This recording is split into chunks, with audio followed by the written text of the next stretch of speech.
Welcome back to Sattva Center for Archery Training's video training series. Today's training theme is improved knowledge of the shot cycle.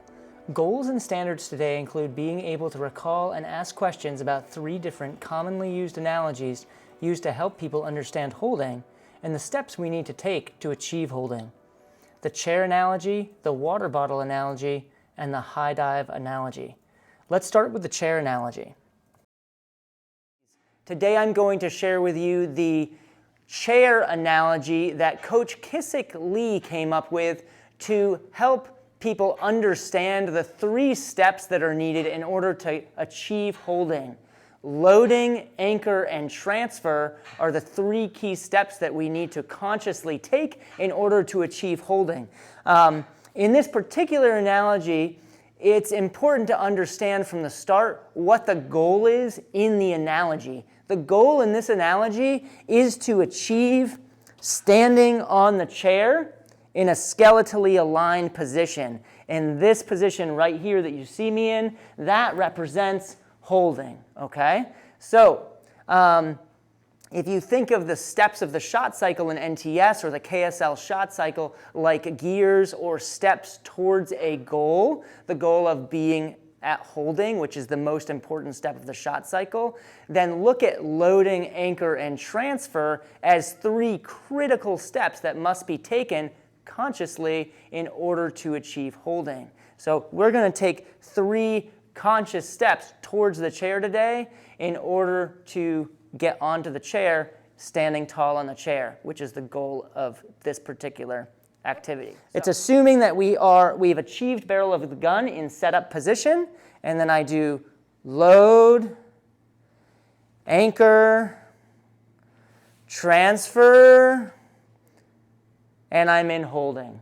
I find that it's helpful to kind of go to an extreme with this analogy to help people understand it. So here's one example. Let's imagine that we didn't take loading effectively. We didn't consciously take loading. We didn't consciously get into our back far enough.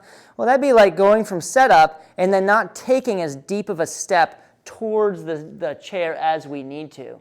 Well, now we have a lot more work to do to get to anchor and transfer to get to the chair, okay? So most likely if we didn't take loading completely, so we didn't finish that step, well, now our anchor is going to end up somewhere here, all right? We're farther away from the chair now. I will not be able to effectively step onto the chair from this position, all right?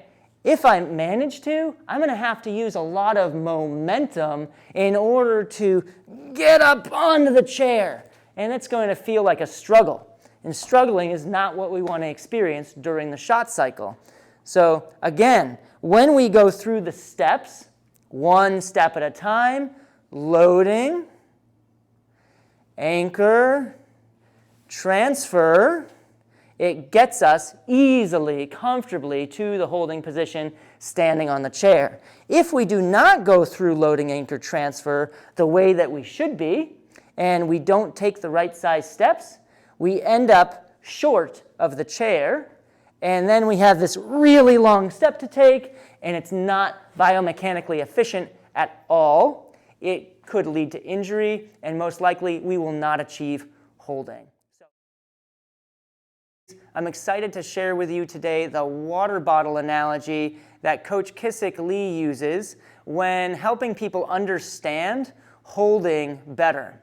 Holding is the most important step in the shot cycle for the National Training System or the KSL shot cycle, and it is both physical and mental, all right? This analogy is going to use the water bottle itself, the physical nature of the water bottle, to represent your body, and the water inside, let's go with as representing your mind, and whether your mind is very busy or whether it is very calm and like placid water, okay? So let's start out. For this analogy, the water bottle starts flat on a tabletop, and that represents set up position. Set up, load, the water's moving a little bit because your conscious mind needs to be focused on the points of alignment for doing load properly. Anchor, the water moves a little bit because your conscious mind is active.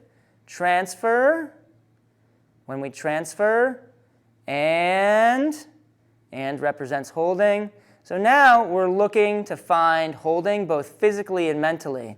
I have found it physically because the water bottle is balanced. It's in a strong position on the table. But now I need to wait for the water to settle in order to find mental holding. When the water settles, then I can choose expansion and continue through with follow through. So let's look at that again. We have set up, load, anchor, transfer, and you have found it physically, but now you need to wait to find it mentally. Maybe count down 5, 4, 3, 2, 1.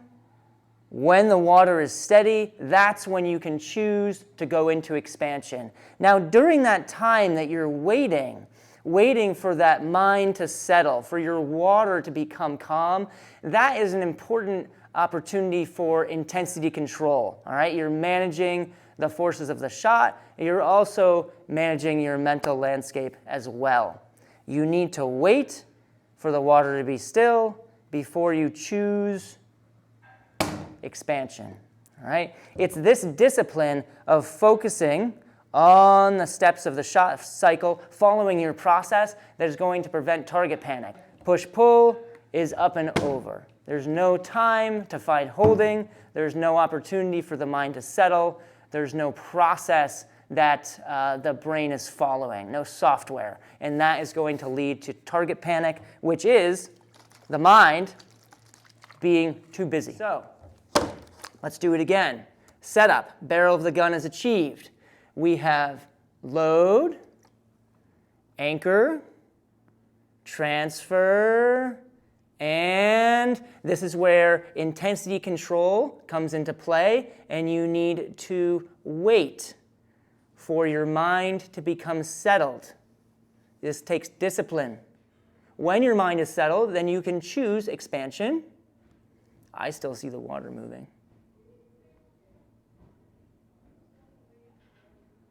I'm not sure the water will settle because of the building that we happen to be in right now.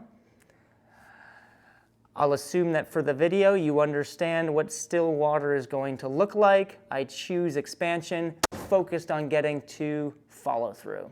Hope that helps everybody understand the water bottle analogy that Coach Kissick Lee came up with. If you have any questions, please reach out. Here's a diagram I made to further assist with people understanding this analogy. Take a screenshot if that is helpful. The high dive analogy. The high dive analogy illuminates multiple similarities between diving and archery. The consistent build of potential energy, the importance of achieving physical and mental holding, the concept and practice of expansion as choice, release as not a step of the mental process, follow through, and the importance of process. Let's begin with the consistent build of potential energy. A diver performs the same amount of work each time they climb the ladder because the steps of the ladder are a predetermined distance apart. Each rung must be stepped on in sequence in order to reach the diving platform. You cannot move on from one step of the ladder until you've fully committed to it.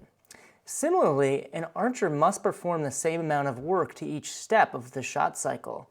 Setup, load, anchor, transfer in order to achieve holding and develop a consistent and optimal amount of potential energy in their back and bow. You can imagine how skipping a step on the ladder would be difficult to repeat, exhausting, inefficient, and potentially open the diver up for injury. Treat each step of your shot cycle like the steps of a ladder. Take care to reach and commit to each step on your way to the top. Achieving physical and mental holding.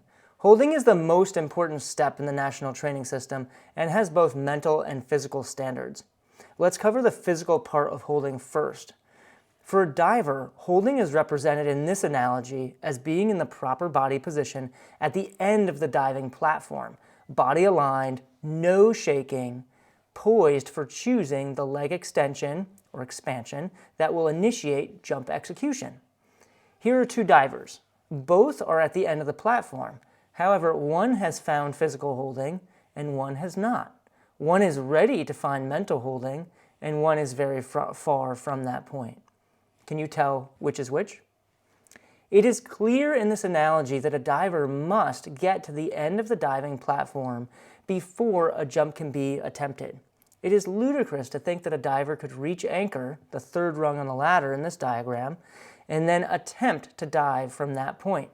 There would be serious physical negative consequences for diving before reaching the end of the diving platform.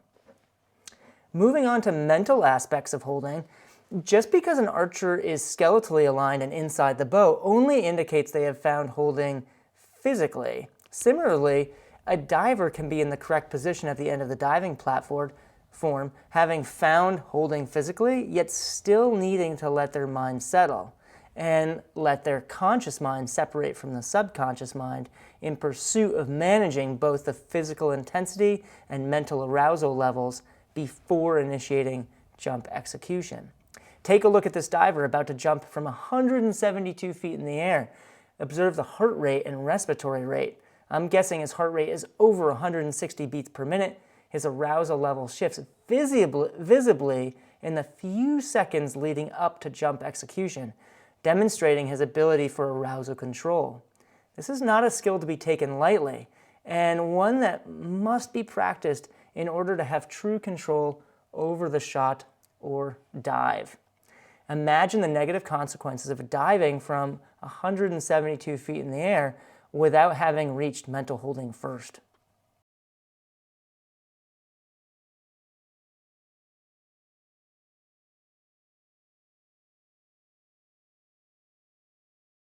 Watch the faces of these divers ranging from elite level to right off the street partaking in a study of how everyday people respond to being on a 10-meter diving platform. How can you tell when a diver's mind has settled? Describe what you observed that indicates the diver is or is not managing physical intensity or mental arousal levels. Next, expansion.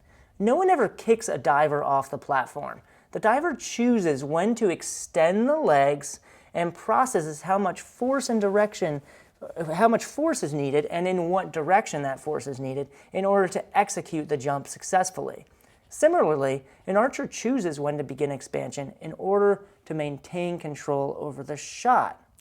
Maintaining control over the dive or the shot for an archer are keys to being successful athletes in both of these sports. Release. The feet departing from the diving platform is akin to the string departing from the hook hand. That is, the successful diver is never focused on the event of their feet leaving the platform. If the primary goal of properly applied force and direction are achieved, the feet will leave the platform as a natural consequence for the diver. Similarly, an archer does not want to focus on the hook hand during the moment surrounding release. This should not be part of the mental process. Holding the breath to let the blood pressure rise and continuing to build back tension through expansion with the final follow-through position in mind is all that's needed. Release will be a natural consequence. Focus on the hook hand for an archer or feet for a diver distracts from the key tasks at hand. Follow-through. Tension and direction are key pieces of follow-through for archers and divers. Relaxing too soon in diving could result in injury at the worst or a larger splash and reduced score at the least. Tension for a diver is increased until the entire body is submerged. For an archer, tension must build through the end of the shot and then be held there like a pregnant pause before breathing resumes and relaxation feedback begins. Process. It may go without saying, but the ladder also represents process. Just going through the motions of climbing the ladder does not mean someone has the software, the mental process, needed to execute the jump. Proper process, practiced process, this leads to performance. A lack of process can lead to frustration, panic, injury, and eventually, people leaving the sport.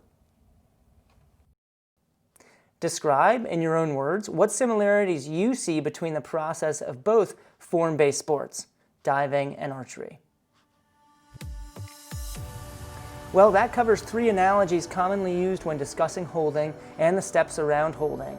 Consider the following questions for review.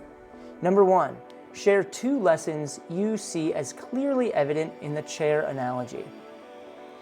2, what are 2 key lessons you learned from the water bottle analogy?